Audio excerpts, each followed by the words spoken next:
Those are the numbers. 805-543-3693. We're raising money today for the SLO County Firefighters Benevolent Association, and we got a couple familiar faces back with us. It's good to see Jason again, as well as Clint.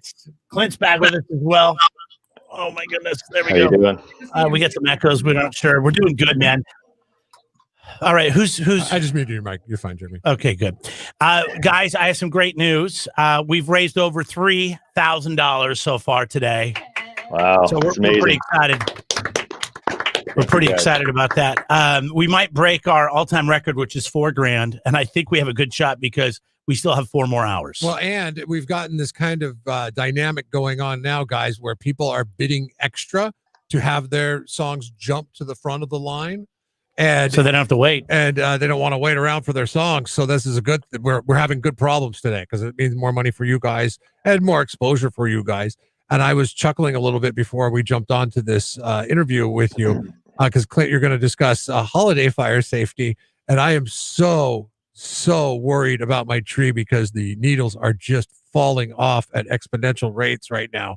And Clint, I told him to get a fake tree because they're fire retardant. And in the long run, you're going to save money. But no, he's got to get that tree. He's got to get it in the house, and he's got to take a chance on burning down the house. Tonight, I know inevitably when I get home, I'm going to sweep up a big handful of needles, and I'm going to take a picture and I'm going to share it on Facebook, and I want you to give me some information on how to be safe with this tree. That throw it out right now. Seems to be a tinderbox. Honestly, Clint, if a firefighters had their way, would there be real trees in houses, or would we do all fake trees?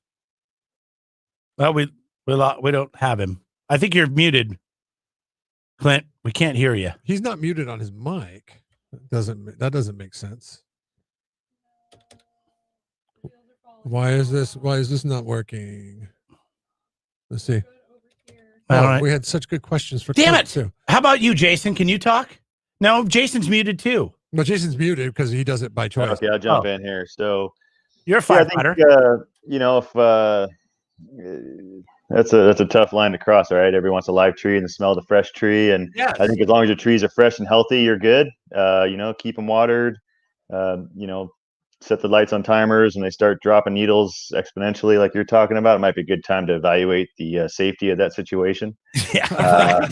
Here's what I do, Jason.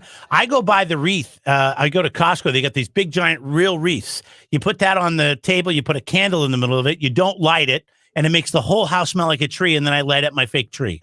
Yeah. Well, me being a firefighter, I have a fake tree in my house, but I'm not going to undermine the harvesting timber industry and all their hard work. There's safe ways to do it for sure. But if there's so I mean, obviously we plan to move forward with the tree and we're going to wait it out. We've only got, 2 more weeks to do so. 14 days, I think we could stretch it out. Is there anything I should be concerned about if it's dropping those needles like that? I am keeping it watered. The water level's full on it. It's just I don't know if the tree is receptive to the water that it's getting. Yeah, I don't know if Clint's back on yet, but I think I'm not a tree expert in that regard, but I would think that we're working on it, Clint. Cut on it and keep it, check it. If it starts brown out on you and really feels crispy and crunchy, then it's probably time to let it go. It may just be shocked from the temperature change as well, as long as you're keeping it clean. Yeah, they did say it came from Oregon, so I don't know what that means. I think I'll tell you the Christmas trees come from Oregon, so it's. I don't know how fresh it was. Do you have LED lights on it so they're not as hot? Yeah. Okay, well that's the little Christmas lights, the LED ones. Yeah, that's supposed to help, right, Jason? Yeah, they don't help retain as much heat as traditional bulbs, and Clint says the light sockets and the. I'm sorry, your mic isn't working. Maybe you could leave the room and then try to come back into it. Yeah, why don't you try that, Clint? Maybe it'll refresh your settings. Try to get you back in this thing. Because I could tell Jason's not comfortable answering my line of questioning. Oh, I'm fine with answering him. He's more versed to it.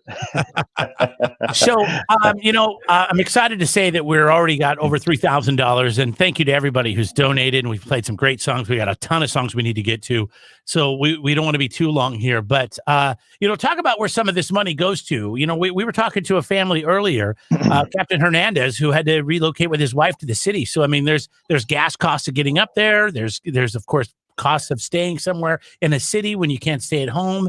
There's a lot of little costs that kind of add up quick, don't they?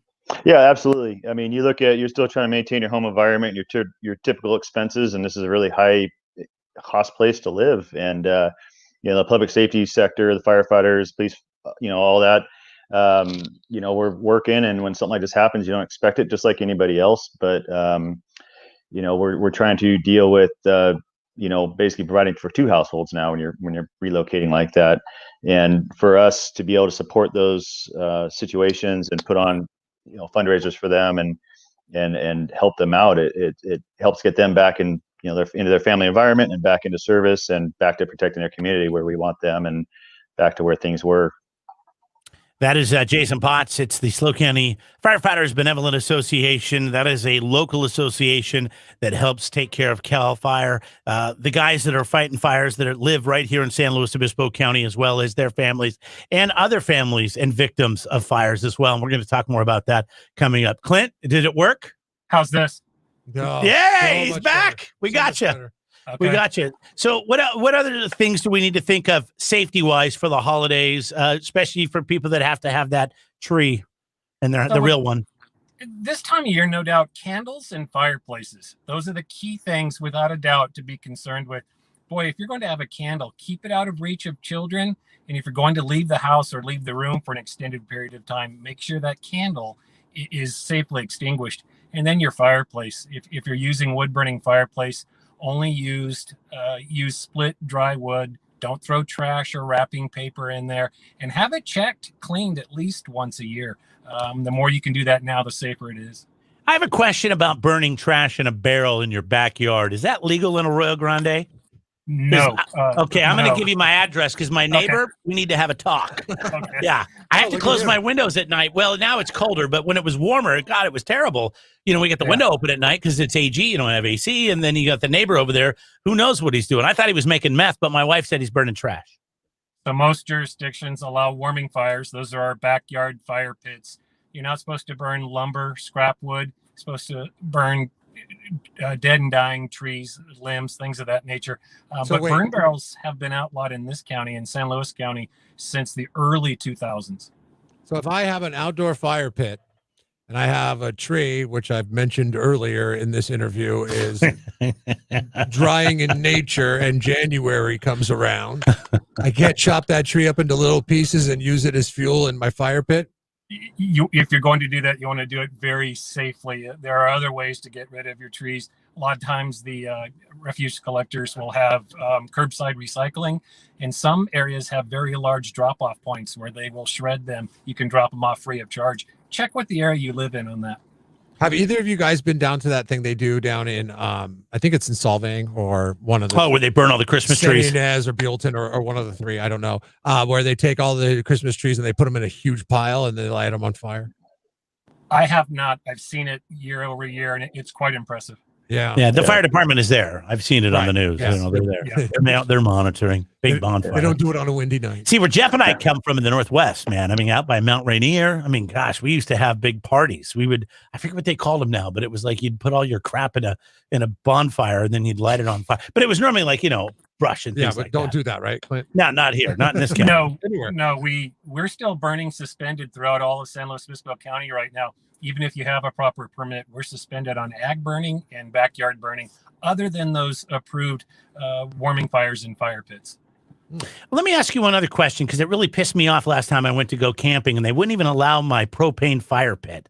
All right, Clint. Now, I mean, seriously, is that really a danger if it's a propane fire pit in rocks and it's not burning anything but some gas?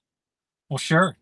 If left unattended or not hooked up properly, in a camping situation, people accidentally knock it over. It becomes a source of ignition for wildland fires. Definitely. No, well, but we're talking about me. That would never happen. I would never leave it abandoned, and I would always hook it up properly. But they still didn't trust me. They still didn't trust me at Lopez. They didn't know who you were. Exactly. Maybe next time I'll say, "Hey, I know Clint. Here's his card." But that makes sense. That makes sense. I mean, if it's super duper dry and it poses some kind of a risk. I never thought about the fact that morons may not hook it up properly and explode, and then you got a fire. So, all right, guys, we're gonna try to play some more music so we can collect some more money for you guys. Okay, how's that sound? Thank you so much. Sounds great. We'll catch up with you in a couple hours or something, whatever it is. Okay. Yeah, thanks for all the information, Clint and Thank Jason. It's very useful. Yeah. Is there a Just tell me. website people can go to, a Facebook page, social media that you would like to give out, Clint? Fire.ca.gov. That's the CAL FIRE website statewide. All sorts of information. All right, cool. Cameron, what do we got coming up next? We got Don't Do It by the band.